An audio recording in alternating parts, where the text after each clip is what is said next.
Well, thanks, Bill, so much for Yeah. joining us. This is fantastic. And um, advising the president, Robert Jackson, and your background is such that you're a lawyer, Tennessee, and then you worked your way all the way to being a teacher at Texas Tech. By the way, how's the football team going to be next year? It's going to be pretty good, we think. We might have a defense this year. We haven't for about 10 years. So.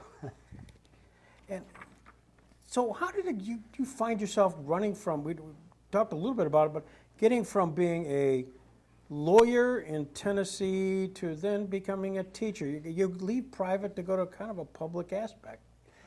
Well, towards the end of my law school career, one of my professors pulled me aside and said, "Hey, you should become a law professor." And I thought, well, what's that? Okay, that'd be fun, yeah. And so I did the usual stuff, a clerk for a federal judge. I went to Columbia to get a doctorate. And then I decided, no, I'd also like to practice law. And so when I was finishing doing my dissertation, I practiced law with a federal agency, the Tennessee Valley Authority. And then when I finished my degree at Columbia, I went into law teaching, which I've been doing ever since and love it. As a teacher, they have opportunities to do specific research, and since law is your background, you've gravitated towards the constitutional, Supreme Court, constitutional, the first court led by John Jay, and then now this book on Jackson. Why so? I mean, there are many areas of law. Why there? Well, essentially what I'm really interested in is history. I love history. And if you write legal history, you don't want to write a history of the rule against perpetuities or something like that. You want to, I'm interested in political history, and the Constitution has played a major role in political history. And the Constitution is essentially what we make of it, so I want to know the people in history who have been making this Constitution. Most of my research and writing has been on the founding era, you know, the 1790s, George Washington, all that good stuff. But I became very interested in the notion of advising, attorneys advising the president. After 9/11, that became a very controversial issue when the president's attorney said there's no problem whatsoever, no legal problem whatsoever with torture. And I thought, well, that doesn't make sense to me. But when I would hear people talk about it, they weren't talking about advice, they were talking basically about whether it was right or wrong. I wanted to focus on what are the limits when you advise the president. When I was practicing law, I used to write advisory opinions all the time on various projects. And I thought, I want to study that. I knew about Jackson's papers in the Library of Congress, and I knew that he had personally written an essay that he never published on one of his important advisory decisions. And I thought, I'm going to study Jackson as an advisor. So, and by the way, that's 1940. No one even remembers the raging political issues of 1940. Neutrality was a major issue. No one really remembers that. Today we all know that torture is wrong, or maybe it's justified. The legality of torture confuses our analysis of the advisory process. So I said, I'm going to write about Jackson, who everyone agrees was a great attorney general, And I'm going to see how he handled these issues and try to get some lessons out of that and factor out all the political ins and outs. As part of that, in fact, it's in the lead. You talk about the story of coming across that essay on the sale of the 50 destroyers to the British in 1940, which in fact now in retrospect became the linchpin for the United States assisting the British, which ultimately led to a series of events which probably saved Britain and That's right. won the war. Yet its history, certainly from a legal perspective, is clouded. And that's what you covered in the book. Can you kind of give us students a little bit of a overview of what Jackson had to go through in his advising the president, how the president and real politics became reality? See, here's the problem. In 1940, a whole lot of Americans did not want to go to war in Europe. A whole lot. They were predominantly younger Americans in their early 20s. My father was a college student in 1940, and he really hated this destroyers deal because he thought that was going to bring us into war, and he was very much opposed to war. He told me this personally. So it's a major American political issue, and President Roosevelt decided, we cannot allow the Nazis to completely dominate Europe. If they did, they would have the German fleet, the British fleet, the French fleet, and the Italian fleet, and the U.S. fleet was not up to fighting that sort of a war. So Roosevelt very properly believed we have to help the British. Even though a lot of Americans did not want to, Congress had passed 2 statutes directly considering the U.S. sending, we had these 50 old destroyers that the British really needed to guard the British Channel from a German invasion. Congress had passed 2 statutes designed to prevent the president from selling those ships to the British. Jackson said, look, this is almost certainly illegal. The president, and this is another example of a president deciding to violate the law, okay? He decided that the national security in this case warranted it. And so he decided, I'm going to sell it. By the way, before he did that, he consulted, it was an election year, he consulted Wendell Willkie, the Republican nominee.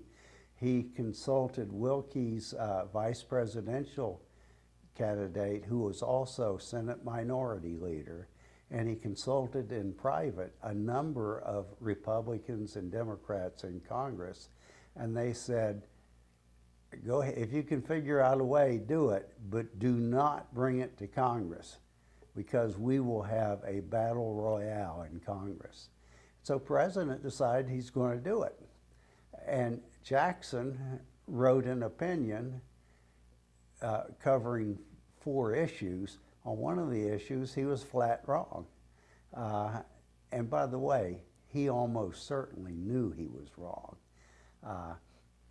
For instance, the statute of Congress that presented the most problem for him, he just ignored and didn't even mention the statute in his opinion.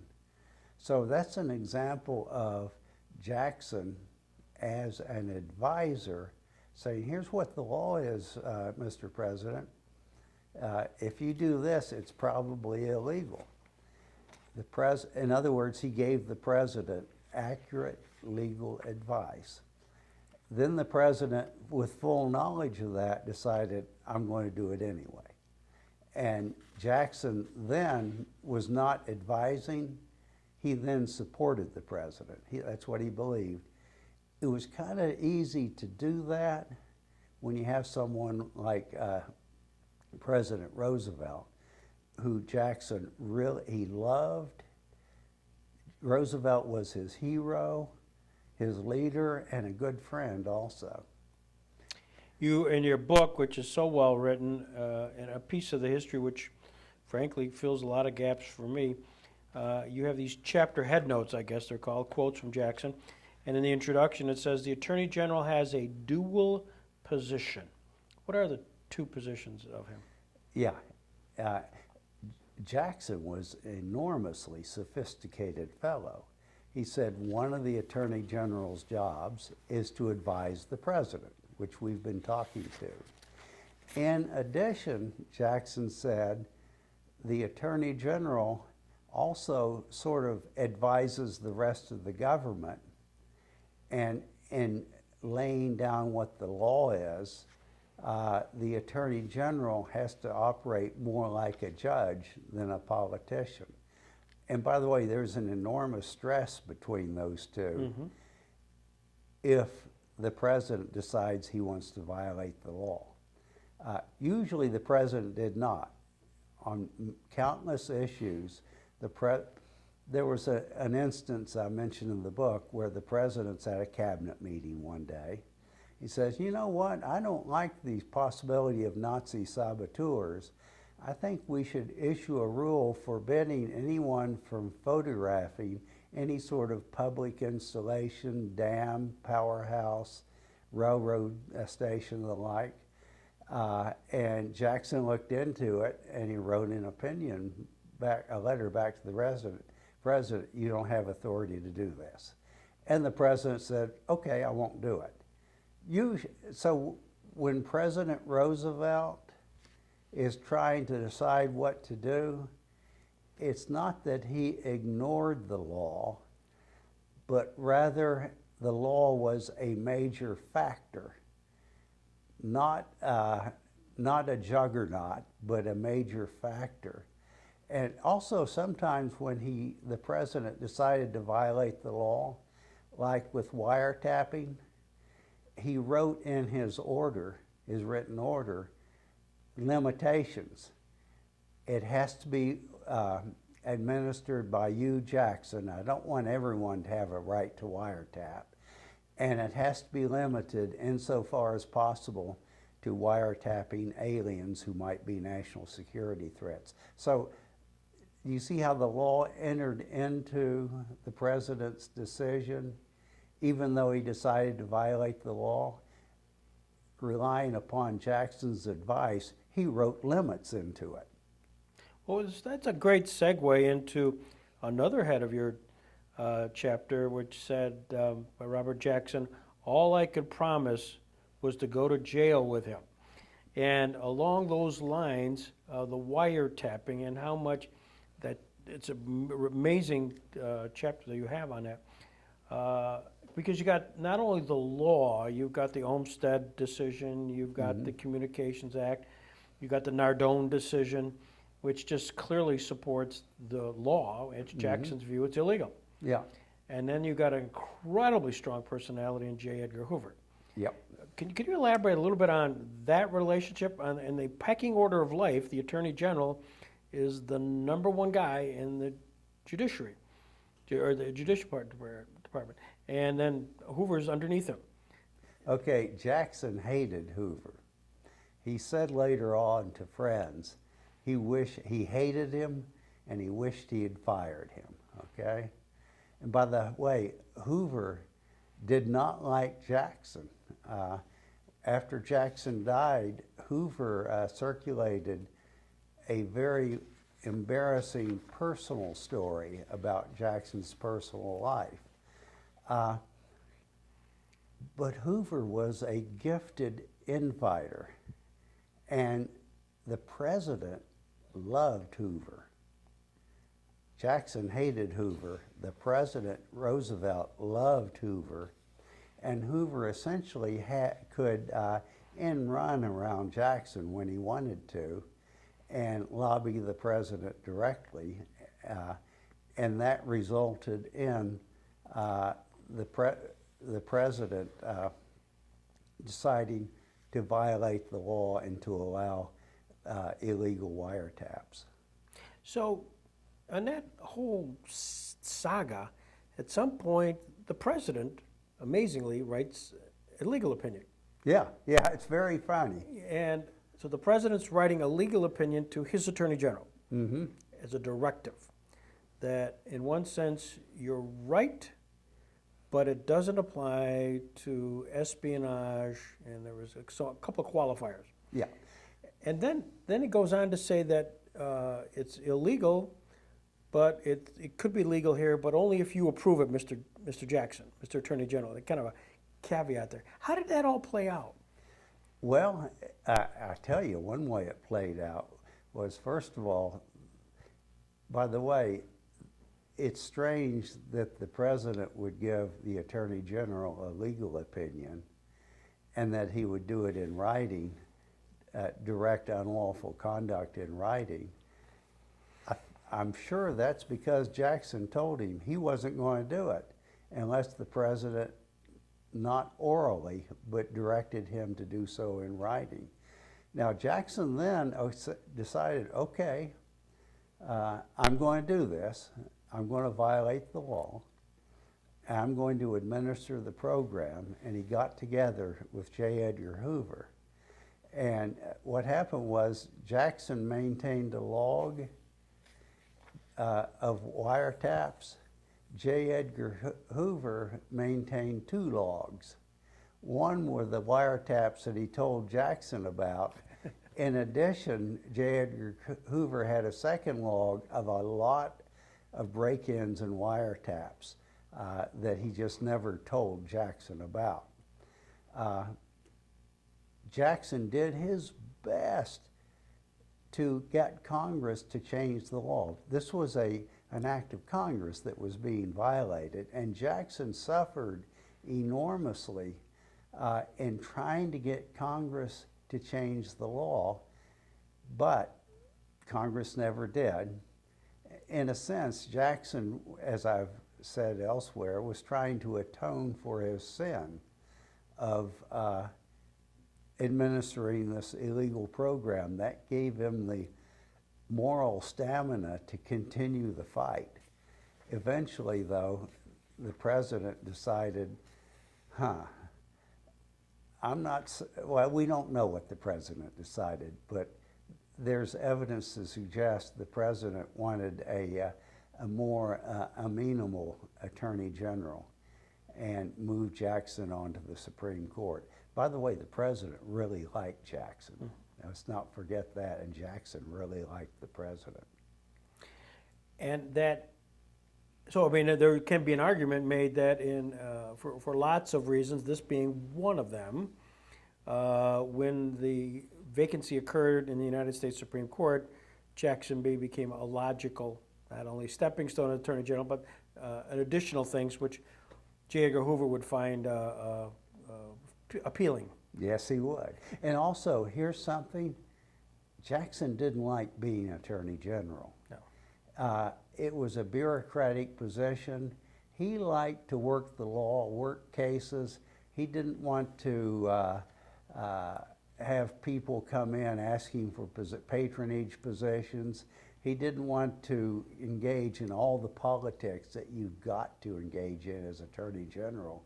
He really disliked that position. So Roosevelt, when Roosevelt appointed Jackson to the court, do you see, Jackson liked it and the president liked it. And as I know, as solicitor, he enjoyed probably most of all being when he was time as Solicitor General. Very much so. Yeah. He's generally considered, the Solicitor General, by the way, is the person, number 2 in the Justice Department, who represents the United States government in litigation in the U.S. Supreme Court itself. He loved that job. And he's generally viewed as one of the best to ever hold the job. I think Justice Cardozo, Brandeis. Justice Brandeis said that Jackson should be Attorney General for life. Solicitor General. And see, what he did, he would get in a room with the justices. in their appellate chambers, right? And talk with them just in terms of common sense and present logical arguments. He carefully thought through everything before he did one of his arguments, and he was a very persuasive advocate in the Supreme Court. The 1940 acquiescence by Jackson on the wiretap really had a long legacy through, because they kept citing Jackson 1940 as justification for wiretapping going well into till 1960s. I remember just William Kaming was a Nuremberg prosecutor. He was here sitting in a chair similar to yours, and he was the general counsel for AT&T. And he talked about wiretapping, that in fact that 1940 is what he used in the 1950s to advise when and where and how to permit, because they had to sign off on the wiretapping. So Jackson's long legacy. Yeah. And Francis Biddle, who became Attorney General after Jackson, kept wiretapping based expressly on Jackson's decision. J. Edgar Hoover cited Jackson's decision in the late 40s for wiretapping, and Attorney General Brownell, a Republican who came up with Eisenhower, again said, we're just following what Jackson did. What is it? WJD, right? What would Jackson do, right? That's great. Back to the destroyer's opinion, which is, ironically, when you look at it, and you did critique it in its various aspects of it, and yet it becomes sort of academic soon thereafter because Congress did pass the Lend-Lease. That's right. This was before Lend-Lease, okay? And essentially after, this was in the summer of 1940, and the presidential campaign was going on, and Roosevelt did this deal on his own, but he got his opponent, Wendell Willkie, tacit approval for the deal before he did it. After he was elected, then he put a full court press on in Congress, and Congress enacted a Lend-Lease statute that solved all the British problems. You limited your book to that 1 year, really about a 1 year. I'm trying to, Just about, yeah, a year and a half, yeah. And did it find, for you, were you amazed that Jackson had so many hot button issues which have relevance today and certainly historically significant, so that you could put a book together? Yeah, it was amazing because, and also, do you see, to understand what's really going on in a difficult political situation, you have to know the background. What's not just what the technical legal rules, you have to know the background.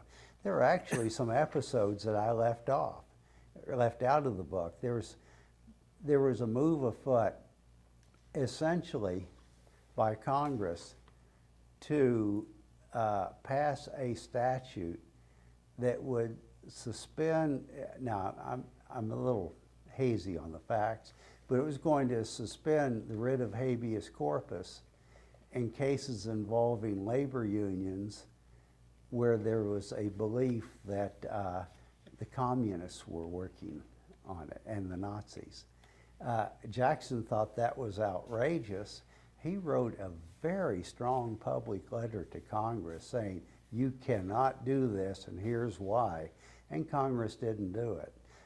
By the way, one thing that's weird in this period of history in the 1940s and 1940 is that the Nazis and the communists were in sync with each other. They loved each other because at this time there was a non-aggression pact between Russia and Germany that was designed to enable Russia and Germany to carve up Poland.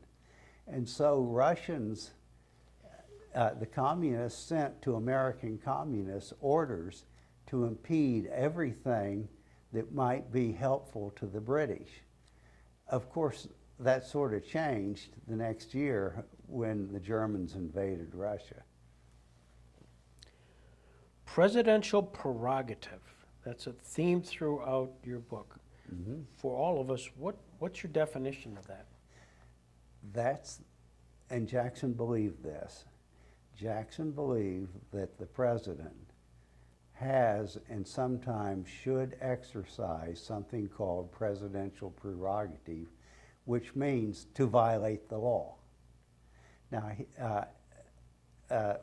the clearest example is probably the wiretapping case in Jackson's mind. There's another kind of funny one involving President Roosevelt wanting to build a national airport for D.C. At that time, the D.C. airport was a pasture, literally a pasture with a road going through it. And when planes would land in D.C., flagmen would go out to stop the traffic. And then after the plane had landed, they'd let the traffic go on. Well, there was a technical legal problem with that. The federal government had ample money to start construction of the airport, but Congress had not authorized it. The expenditure for an airport, and it was all tied up in a snarl of local politics and that sort of stuff. So the president told Jackson, this is when Jackson was Solicitor General, I want you to get together with those federal agencies and knock their heads together until you knock the money out of them. That's what Jackson did, and the national, now Reagan Airport, was commenced. It was blatantly unlawful. By the way, do you notice the similarity between that and our current president's wall? The current president wants to build a wall, but Congress has not appropriated funds for it. Well, he wants to do it anyway. That's just illegal. Roosevelt did it. But by the way, when Roosevelt did it, he told Congress that's what he's going to do, and Congress never objected. And Jackson approached that as, hey, look, we're building this airport, we're not taking anyone's property, we're not taking anything from anyone. It's a no harm, no foul situation. Congress has a clear interest, but President Roosevelt has cleared it politically through Congress. So no problem. He had no problem with the president violating the law in that situation because the president thought it needed to be done. Of course, President Trump doesn't have Congress's acquiescence in the building of his wall. So yeah, that's another example where Jackson believed the president has a political power and sometimes should exercise that power to violate the law. He did believe, though, that courts should ride herd on the president. He's talking about the president deciding to do something. He's not talking about whether courts should okay it. In one of his famous opinions, the steel seizure case, where President Roosevelt nationalized the entire U.S. steel industry during the Korean War, Jackson wrote an opinion in which he said, this can't be done. Here's why. And his opinion is one of the most famous Supreme Court opinions in United States history. When the justices were talking about the case in their conference room, Jackson said, look, the president can throw the law overboard, but we can't. He meant literally the president could throw the law overboard, but judges should not, cannot. And he meant that literally. today's world, as you pick up this and advising the president, attorney general, Robert H. Jackson and Franklin Roosevelt, and you can't help but segue to today's world and the dilemmas that the attorney general today, Barr, and his predecessors, some which have had run afoul with the president. So, do you see the parallel? Is there parallelisms going on? There's some parallelism because it's, as it was in 1940, it's the president trying to accomplish what the president wants to do with legal advice from his legal advisors. Hopefully, his legal advisors are giving President Trump a reasonably clear vision of the law. By the way, the law frequently doesn't boil down to it's unlawful or it's not unlawful.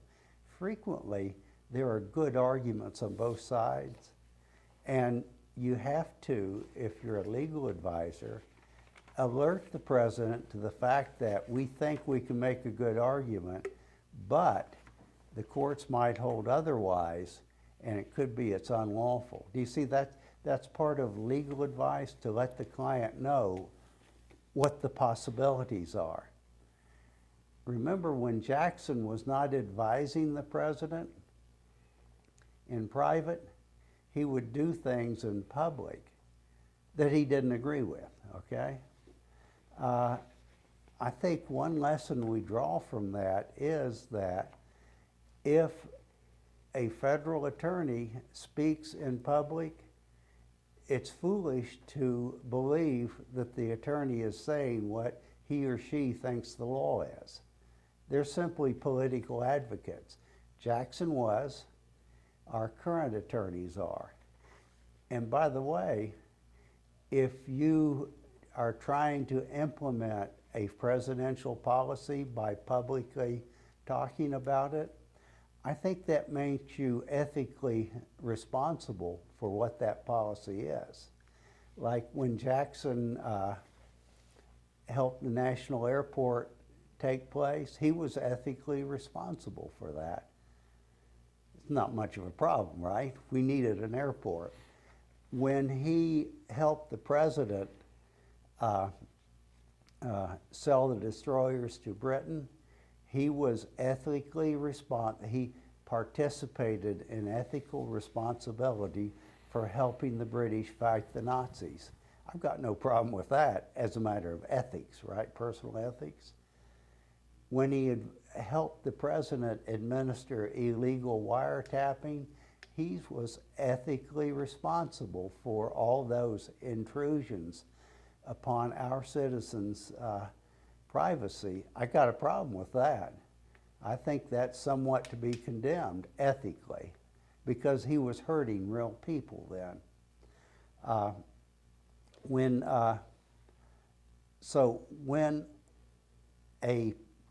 an attorney like Jackson or like Attorney Barr says something in public, the person is simply a political operative trying to support the president. And you should ignore the fact, you should hear what the legal argument is, listen to that, but you should never assume the attorney is saying what the attorney actually believes. The president is, the attorney general in that situation is a mouthpiece for the president and has no special imprimatur for being a lawyer or being the attorney general. The person's a political operative, is not really giving a legal opinion, is making an argument in the court of public opinion. That's what I conclude, at least. This is really great. Last question. It's under your conclusion. It says, the abiding theme of this chapter, and indeed of this book, has been Machiavelli's advice to go straight to the actual truth of things rather than to dwell in dreams. Judgments about the propriety of legal services to the president should be based on political reality and not theoretical dreams. What's that all mean?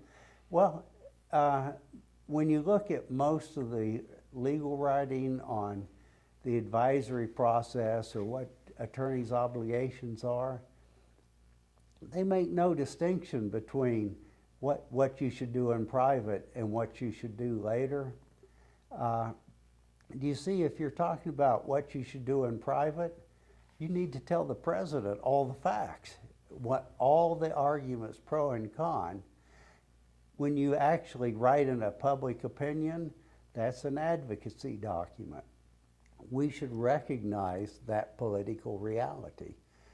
In addition, we should recognize that when an attorney takes a position